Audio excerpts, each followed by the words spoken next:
하나님의 말씀은 로마서 1장 16절 17절입니다. 신약성경 239페이지 로마서 1장 16절 17절 한 목소리로 천천히 봉독하겠습니다. 시작. 내가 복음을 부끄러워하지 아니하노니 이 복음은 모든 믿는 자에게 구원을 주시는 하나님의 능력이 됨이라. 먼저는 유대인에게요, 그리고 헬라인에게로다. 복음에는 하나님의 의가 나타나서 믿음으로 믿음에 이르게 하나니 기록된 바 오직 의인은 믿음으로 말미암아 살리라 함과 같으니라. 아멘. 이 로마서는 바울이 로마에 가기 전에 로마에 살고 있었던 크리스찬들에게 보낸 편지죠. 굉장히 긴 편지입니다. 저도 편지를 써봤지만 길어봐야 두세 장이지 굉장히 긴 편지를 쓰셨어요. 이 편지에는 자기를 소개하고 그리고 복음의 핵심을 잘 설명하고요. 그리고 이 편지의 중요한 기능은 뭐냐면, 제가 앞으로 로마에 가게 될 건데 로마에 가면 로마에 계신 이 크리스찬들 여러 성도님들과 교제하고 그리고 여러분들의 후원을 받아가지고 예수님께서 말씀하신 세상 끝까지 증인이 되라고 하신 그 말씀에 순종해서, 당시에는요 세상 끝이 스페인으로 돼 있어요. 지구가 둥글다는 것도 모르고 있으니까 스페인, 그게 세상의 끝이라고 알고 있는데, 그래서 예수님의 명령대로 제가 서바나로 스페인으로 가겠다고 하는 선교 계획을 이 편지에 담아서 로마에 있는 크리스천들에게 보낸 것입니다. 그렇게 로마에 가고 싶어 했어요. 당연히 선교사로. 근데 결론을 보면 선교사가 아니었어요. 미결수, 재판을 받는 미결수의 모습으로 로마에 가게 되지요. 그게 하나님의 방법이었어요. 아마 바울은 그냥 선교사로 갈 줄로 생각했겠지만, 하나님은 미결수로 로마 군인들로 딱 보호해가지고 아무도 건드리지 못하게 보호해가지고 로마에다가 딱 꽂아 주셨어요. 이 로마로 보낸 편지 속에 오늘 본문에 귀중한 진리의 말씀이 있습니다. 근데 오늘 본문에 보니까 바울은 복음을 부끄러워하지 않는다. 근데 왜 복음을 말하면서 부끄러움이라는 것하고 연결해서 말씀을 합니까? 복음이 뭐 부끄러워할 성질의 것인가요? 나는 복음을 부끄러워하지 않는다. 뭐 복음이 부끄러운 거예요? 여러분, 당시 세상 사람들이 보기에는 그런 것입니다. 부끄러운 거예요. 왜냐하면 복음의 핵심이 뭡니까? 복음의 핵심은 예수님이 십자가에서 죽었다는 얘기예요. 여러분이 아시는 대로 당시 로마 제국에서 보면 십자가형은 가장 악한, 가장 중죄인에게 내리는 사형 방식이에요. 너무 잔인한 사형 방식이기 때문에 어떤 경우에도 로마 시민권자에게는 아무리 악해도 이 방법을 쓰지 않았어요. 그죠? 십자가가 뭡니까? 사형당하는 틀이잖아요. 사형당하는 틀. 그죠? 뭐 십자가에서 죽었다는 게 뭐 자랑이에요? 로마 세계에서 생각해 보면 십자가에서 죽었다는 것은요, 대단한 치욕이고요, 부끄러운 거죠. 부끄러운 겁니다. 그러나 바울은 우리가 그 주님의 십자가 죽음을 통해서 구원을 얻었기 때문에 하나도 부끄러워하지 않는다는 거예요. 로마의 세계관에서 보면은 가장 치욕스러운 사형의 틀이지만 그 십자가가 우리에게 최고의 선한 가치, 즉 뭡니까? 영원 구원이라고 하는 목적으로, 그 영원 구원의 목적으로 연결되어 있기 때문에 난 하나도 부끄럽지 않다. 또한 오늘 본문에 보니까 복음에는 능력이 있다 그랬어요. 그게 뭡니까? 파워가 있다는 거예요. 무슨 파워? 부활의 능력이죠. 복음의 핵심이 뭡니까? 십자가와 부활이잖아요. 십자가와 부활, 이게 핵심이에요. 나 십자가 부끄럽지 않다고. 왜? 가장 고상하고 선한 가치, 영원 구원이라고 하는 목적에 연결되어 있기 때문에 난 부끄럽지 않아. 그 다음에 뭐예요? 부활의 능력이 있기 때문에 하나도 부끄럽지 않아. 여러분, 그 당시에 세상 사람들이 보기에 정말 말도 안 되는 그게 뭔지 아세요? 부활이에요. 미신으로 여기서 미신을 따르는 건 부질없고 부끄러운 일이죠. 그러나 바울에게 그 주님의 부활은 미신이 아니에요. 왜? 자기가 다마스커스로 뛰어가던 중에 예수님 만났거든요. 만났단 말이에요. 미신이 아니에요. 진짜라고. 미신이 아니고 역사적인 사실이에요. 진실이기 때문에 아무리 세상 사람들이 부끄러워한다. 나는 부끄럽지 않아. 그러면서 복음에는 오늘 중요한 말씀이 나왔어요. 복음에는 하나님의 의가 나타나서 믿음에서 믿음으로 이르게 한다. 믿음에서 믿음으로 이르게 한다. 무슨 말이에요? 대단히 어려운 말이에요. 원문에 보면 그냥 from faith to faith. 글자 그대로 그렇게 돼 있어요. 원문에. 그러니 번역을 그렇게 할 수밖에 없지. from faith. 그 faith. 믿음에서 to faith. 믿음에서 믿음으로. 뭐예요?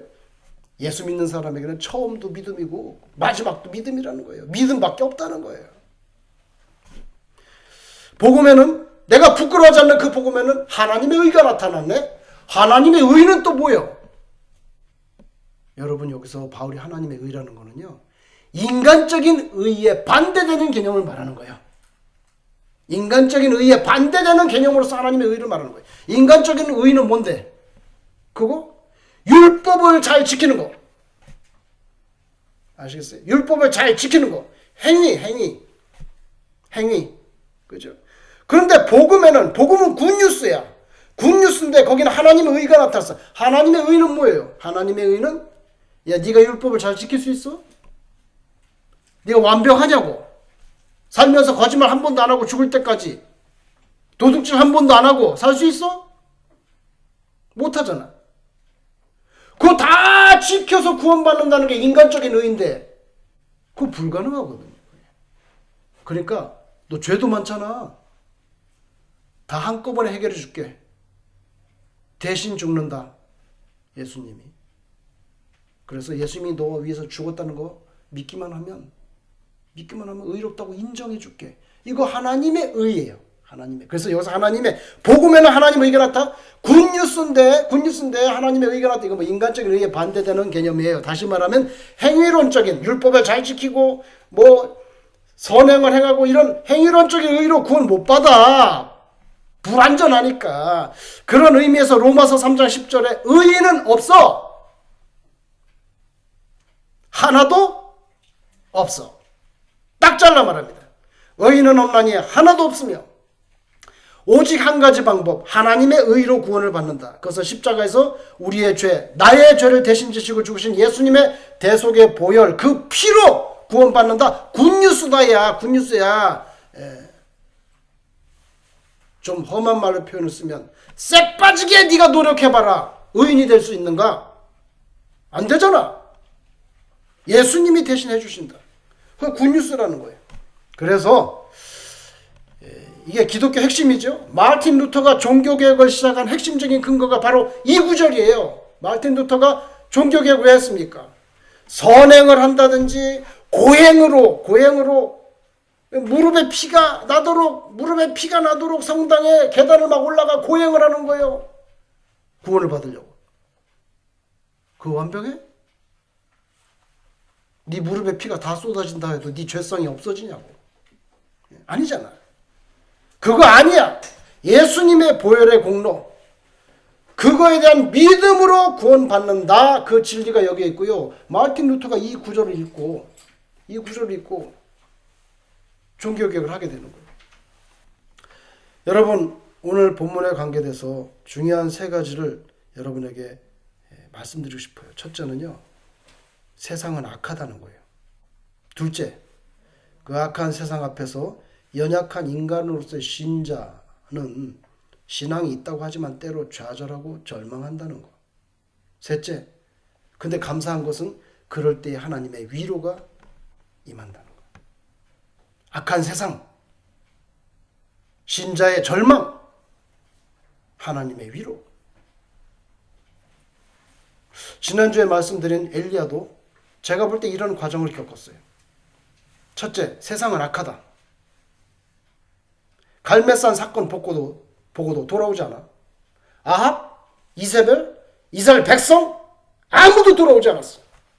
열왕기상 19장 1절 2절에 보니까 아합이 이스라엘 궁에 가가지고 왕비 이세벨에게 쫙 설명을 했어요. 야, 오늘 막 갈멜산에서 막 850대 1로 붙었는데 그냥 근데 그 엘리야 제단만 불이 나가지고 말이야 다 죽였어. 바알 선지자 450명 기손강가에서 다 죽였다고. 그랬더니 이 우상숭배 바알리즘의 최대 후원자인 이세벨이 그랬어? 어이구 하나님이 진짜 신이네. 그러면서 벌벌 두려워 떨기는커녕 내일 이맘때까지 내가 반드시 엘리야를 죽이겠다. 지난주 말씀에 보셨듯이 엘리야는요 아합이 탄 마차 앞에서 폭우 가운데 이스라엘로 막 달렸습니다. 말보다 더 빨리 달렸어요. 그러면서 생각하지 않았을까요? 이제는 좀 변하겠지. 바알 아세라 우상 섬기는 거 그 가짜인 줄 알았으니까 그 악행이 끊어지겠지. 잘하면 아합도 돌아올지 몰라. 그럼 우리나라 진짜 하나님한테 축복받는 거예요 이제. 그런 기대를 하면서 뛰지 않았을까요? 근데 결과는 아주 달랐어. 주님께서 말씀하신 거지 나사로의 비유에서 뭐라고 말했습니까? 그 부자가 죽어가지고 아유 내 형제 아직도 5 브라더스가 세상에 사는데 이거 천당지옥도 있는데 모르고 지금 아직도 그렇게 살고 있으니까 나사로를 갖다가 하나님 부활시켜가지고 보내면은 우리 브라더들이 다 깨닫지 않을까요? 뭐라고 하세요? 야, 그 땅에는 율법과 선지자가 있지 않냐? 이 무슨 말이야? 하나님의 말씀이란 뜻이에요. 구약성경 율법과 선지자.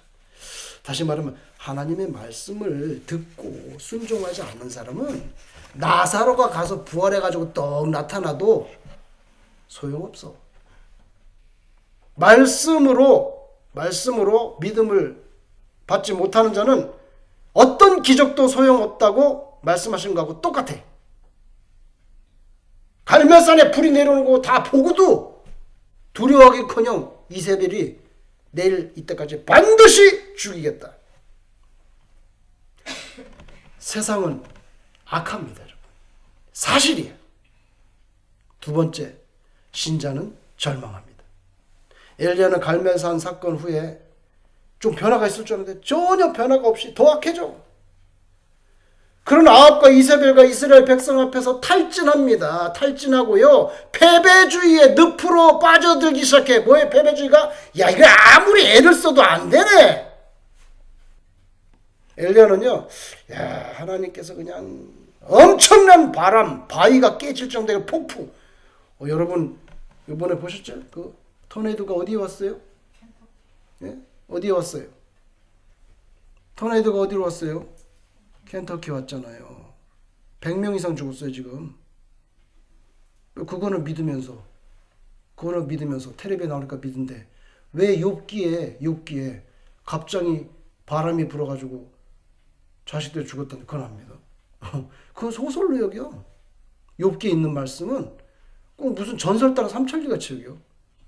아니 지금도 그렇게 어느 날 일순간 100명 이상 죽어나가는데 욥기 읽으면 이건 무슨 전설 따라 삼천리 그렇게 여겨요.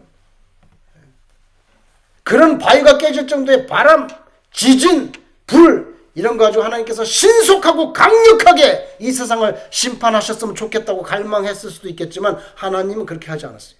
예를 들면 예수님께서 이제 십자가에 못 박히고 예루살렘으로 가는데 가다가 사마리아 근처를 지나가는데 하룻밤 좀 들어가서 쉴 수 있는가 물어봤더니 사마리아 유대인이 왜 우리 동네 들어오려고 그래? 거부했어요. 그랬더니 제자들이 화가 났어.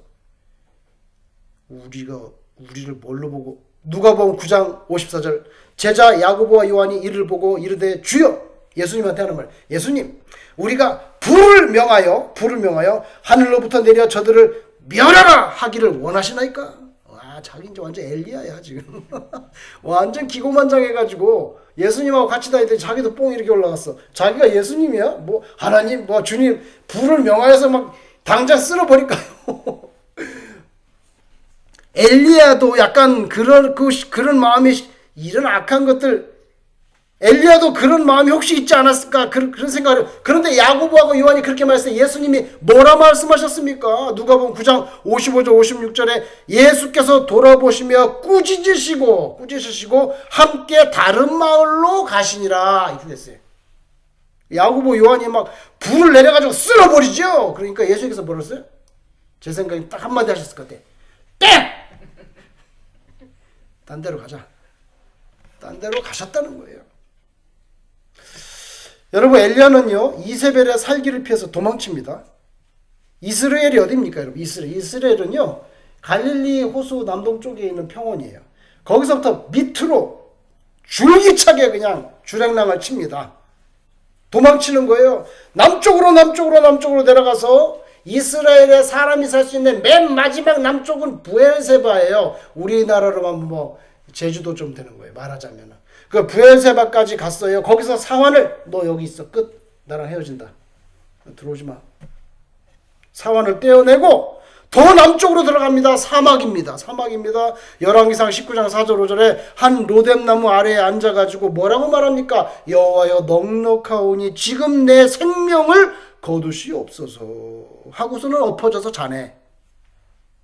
엘리야의 절망이에요. 절망. 뭡니까, 여러분? 하나님을 믿는 사람이 쫓겨다니면서 비굴하게 목숨을 구걸하느니 차라리 죽여주세요, 그냥. 구약의 또 다른 선지자 하박국도, 하박국 아시죠? 비슷하게 절규하네요. 하박국 1장 13절 이렇게 말합니다. 주께서는 눈이 정결하심으로 악을 참아 보지 못하시며 패역을 참아 보지 못하시거늘 어찌하여 거짓된 자들을 방관하시며, 예? 왜 내버려 두라는 거예요? 다 쓸어버리시지. 예? 거짓된 자들을 방관하시며 악인이 자기보다 의로운 사람을 삼키는데도 잠잠하시나이까. 악인이 자기보다 의로운 사람을 삼키는데도 왜 가만히 계시냐면 잠잠하시나이까. 어쩜 그렇게 엘리야의 심정을 그대로 옮겨놓은 듯한 똑같은 말을 합니까? 악한 세상 앞에서 신자들도 때로 절망한다는 거예요. 사실입니다. 마지막 세 번째로 하나님의 위로가 준비되어 있다는 거예요. 로뎀나무 아래서 엘리야 잠들었어요. 제 생각에는요, 로뎀나무 아래서 이렇게 딱 누워서 잘 때, 에휴, 다시는 일어나지 말고 그대로 그냥 가라. 다시 일어나지 말고 그대로 죽었으면 좋겠다. 그리고 잠들었을 것 같기도 해요. 근데 열왕기상 19장 5절 7절에 보니까 하나님의 천사가 나타났어요. 자고 있는데. 나타나서 엘리야에게 일어나. 보니까 구운 떡과 물 한 병이 있어요. 먹어라, 너 이거 먹어라. 기운 빠진다. 그랬더니 먹고 또 자네. 아직도 절망해서 못 나와. 먹고 또 잠들었어. 좀 있다가 또 깨웠어요. 또 먹어라. 그래서 권면대로 엘리야는 또 먹고 마시고 그 다음에 기력을 회복해가지고 성경에 보니까 40일 동안 사막으로 걸어서 뚜벅뚜벅 걸어서 어디로 갔느냐? 호렙산으로 갔어요. 호렙산이 어디입니까? 과거 조상 모세가 하나님께로부터 십계명을 받았던 그 시내산이잖아요. 그 산에 올라가가지고 굴 속에 쏙 들어갔어. 왜 들어갔을까요? 세상이 보기 싫은 거예요.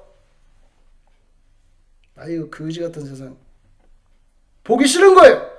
이세벨을 피해서 숨은 거예요. 근데 하나님께서 엘리야에게 굴 속에서 나가서 여호와 하나님 앞에 서라. 끄집어냈어. 굴 속에 세상 꼴 보기 싫었고 숨었는데 나와라. 그래 나왔어. 이제 드디어 1대1로 하나님하고 엘리야하고 만나는 거예요. 드디어 단독자로 하나님하고 나하고 만나는 거예요.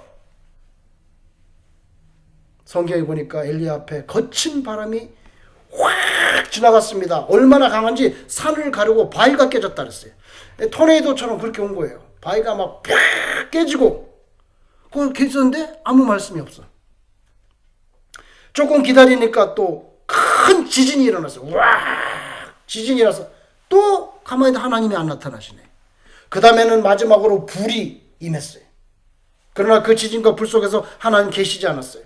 그런 다음에 세미한 소리가 들렸어요.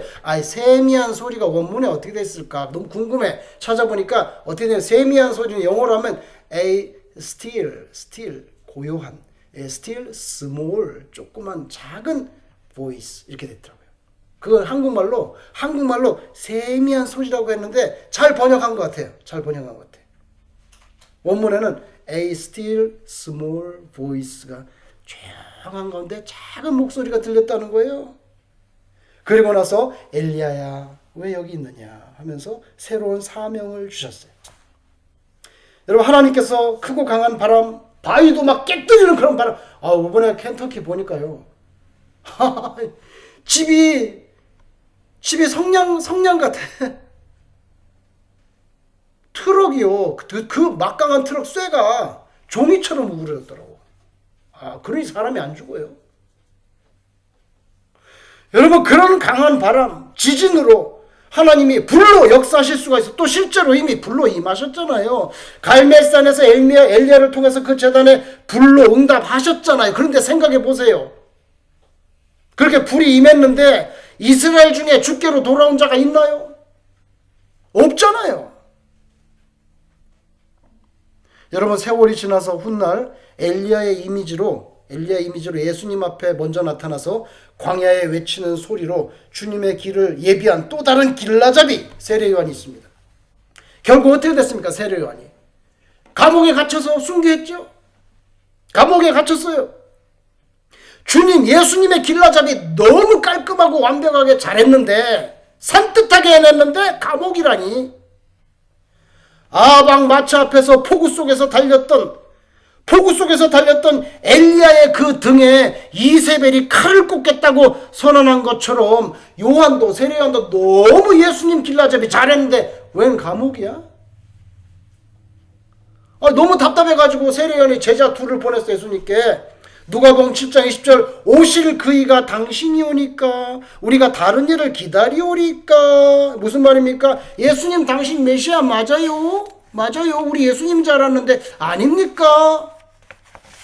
진정 메시아시라면 예수님 산을 가르는 바람 소리로 악한 세력을 징벌하시고 이스라엘 땅에 영적인 지진을 일으키시고 성령의 불을 내리실 줄로 기대했는데 어떻게 그렇게 잘 들리지도 않는 A still small voice 같습니다. 예수님 목소리 안 들리는데요. 헤롯 당장 처벌하고 나 이 억울한 감옥에서 당장 꺼내주시지 않습니까? 예수님께서 뭐라고 답변했습니까? 그 메시지를 가지고 온 세례요한 두 제자들에게 가서 말해라.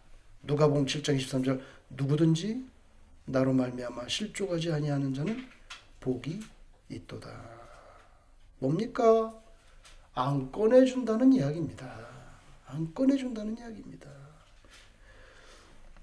감옥에서 안 꺼내주는 것으로 절망하지 마라. 절망 안 하면 복이 있다. 너의 사명은 거기까지. 여러분, 어떻게 해야 실족하지 않을까요? 엘리야나 하박국이나 세례 요한이 어떻게 그 절망의 늪에서 헤어날 수 있을까요? 난 주를 위해 충성을 다했는데 감옥에서 죽네. 어떻게 절망의 늪에서 헤어날 수 있을까요? 그것은요, 오직 믿음밖에 없어요. 모든 것을 하나님께서 알고 계시고 모든 것을 가장 선한 것으로 인도하시고 책임지신다. 내 죽음까지 포함해서. 신자들이라 할지라도 패배의식이 들어올 수가 있어요. 대단한 주를 위해 헌신을 한 다음에도 절망이 쏟아질 수가 있어요. 이유는 한 가지야. 믿음이 없어졌기 때문에. 마태복음 6장 26절 이하에 공중의 새를 봐라. 들의 백합화가 어떻게 자라는지 생각하여 보라. 들의 백합화 어떻게 피는지 생각해봐. 생각해 보라는 게 진짜 원문에 그렇게 돼 있을까? 생각해 봐라. 원문을 찾아보니까 영어로는요, 단어가 observe예요. 뭡니까? 관찰해 보라는 겁니다. 관찰해 보라. 그 생각해 보라고 번역했는데 원래 단어는 observe, 관찰해 보라. 공중의 새 한 마리를 생각하고 오늘 있다가 아궁이에 던져질 들풀 하나를 깊이 관찰하고 사색해 봐라. 그러면 거기에서 세미한 주님의 음성이 들릴 거야. 로뎀나무 아래 널브러져 잠든 엘리야에게 천사가 찾아왔어요. 근데 그 성경을 읽어보니까 천사가 야, 이거 떡도 먹고 물도 먹어라 그랬는데 천사가 성경에 보니까 어떻게 되냐면 엘리야를 어루만졌다고 나와요. 한국말로 엘리야를 어루만졌어. 엘리야야, 어루만졌다는 거예요. 아이도 어루만졌다는 게 또 원문에 어떻게 됐나? 진짜 어루만진 거로 됐나? 한번 찾아봐야지. 찾아봤더니 원문에 근데 어루만졌다는 게 두 번이나 나와요. 왜냐면 두 번 매겼잖아, 그죠? 한 번 어루만 또 자고 또 어루만지고 두 번 나와요. 어루만졌는데 히브리 원문에 보니까 영어로 번역하면 뭐냐면 터치예요. 진짜 어루만진 거예요. 잘 번역했어요. 터치. 천사가 이렇게 터치. 세상이 악합니다. 그래서 신자는 절망할 수가 있습니다. 근데 하나님께서 터치해 주시는, 어루만져 주시는 위로가 있는 줄로 믿습니다. 이거 우리 희망이에요. 희망. 절망이 아니라 희망. 엘리야, 하박국, 세례요한 한결같이 하나님의 즉각적인 심판 개입을 갈구했지만 여러분, 하나님의 심판 개입이라는 건요, 하나님의 때가 있단 말이에요. 때가 있어요. 예를 들면은 요한계시록 6장 9절 11절에 보면 하나님의 오른손에 두루마리가 있는데 거기 7개의 실이 딱 있는데 다섯 번째 실을 예수님께서 오픈하실 때 다섯 번째 실을 딱 오픈하니까 무슨 내용이 나오냐면 하나님의 보좌 제단 아래 순교자들, 예수 믿다 순교한 사람들이 거기서 하나님께 부르짖어. 뭘 부르짖냐면 이 악한 세력들을 하나님 심판해 주시지 않습니까? 언제 심판해 주십니까? 이렇게 어필하는 장면이 나와요. 하나님께서 대답을 하는데 아직도 순교자 숫자가 다 안 채워져 가지고 네 동료들 숫자가 조금 더 찰 때까지 안식하고 있어라. 이렇게 나옵니다. 순교한 사람들은요, 하나님 재단 아래서 하나님 약한 사탄의 세력들 언제 심판해 주실 겁니까? 그랬더니 숫자가 다 채워질 때까지 조금 더 레스트, 안식하고 있어라. 그거 다 숫자가 채워지고 난 다음에 성경에 보니까 하나님의 최후의 심판, 정확히 말하면 the great day, 위대한 날, 엄청난 날, 그날이 시작된다. 여러분, 예수님의 비유 가운데 여러 가지 비유 말씀, 마태복음 13장에 보면 가라지의 비유가 나와요. 거기 이제 농사꾼이 씨를 좋은 씨를 쫙 뿌렸는데 조금 지나니까 뭐 가라지가 쭉쭉 올라오는 거예요. 쭉쭉 올라가. 여러분, 그 옛날에 벼농사 질 때도 보면 뭐가 올라오죠? 피가 올라오잖아요. 피는 또 이게 또 키가 커가지고 또 그리고 뭐야? 이렇게 고개를 빳빳하게 들고 먼저 올라오면 다른 것들 다 수고져 있는데 가라지가 쭉 올라오니까 주인 날이 가라지가 막 올라오는데요. 뽑아야 되지 않을까요? 주인이 뭐라고 해요? 내버려둬라. 추수할 때가 되면 먼저 가라지를 뽑아가지고 성경 말씀 그대로 하면 가라지를 뽑아가지고 뭐랍니까? 불사르게 단으로 묶을 거다. 먼저 묶고 그 다음에 알곡을 한다는 거예요. 왜 안 뽑습니까, 여러분? 가라지하고 알곡하고 밑에 땅속에 뿌리가 엉켜 있어요. 그거 뽑으면 뭐가 나와요? 알곡이 올라오는 수가 있어. 그건 안 되지. 기다려. 그래서 여러분, 최후의 심판까지는 선과 악이 이 세상에는 계속 끊임없이 공존하면서 사는 거예요. 그 하나님의 방식이에요. 하나님의 때가 돼야 없애는 거예요. 추수 때가 돼야. 그죠? 그때가 되면 먼저 가라지들을 거두어 불사르게, 어차피 불사르게 지옥에 들어갈 거니까 이거는 불사르게 단으로 묶게 됩니다. 사탄의 악한 세력을 바로 그때 결박하는 거예요. 그때까지 신자는요, 악한 세상, 스며드는 절망을 넘어서 하나님의 위로를 기대하면서 반드시 믿음을 지켜내야 돼요. 캘리포니아에 어떤 사람 2명이, 여러분 서브웨이 아시지? 서브웨이가 뭐예요? 서브웨이 지하철이기도 하지만 샌드위치 파는 가게잖아요. 서브웨이 체인. 그 캘리포니아 주민 2명이 서브웨이를 상대로 수를 걸었어요. 왜 수를 걸었느냐?